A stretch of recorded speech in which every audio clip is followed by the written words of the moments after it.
अस्सलामुअलैकुम नाजरीन, अरुषा टीवी खबरनामे के साथ मैं हूं नाइला भट्टी। शामिल करते हैं आज की ताज़ा तरीन खबरें। खबर शामिल करते हैं इस्लामाबाद से सैयद मजहर अब्बास की।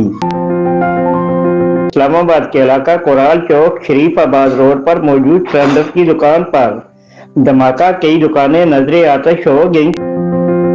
कोराल बाजार के सबसे बड़े सेल पॉइंट को मुकम्मल तौर पर आग ने तबाह कर दिया। रेस्क्यू 1112 की टीमों ने बरवक्त पहुंचकर आग पर काबू पा लिया।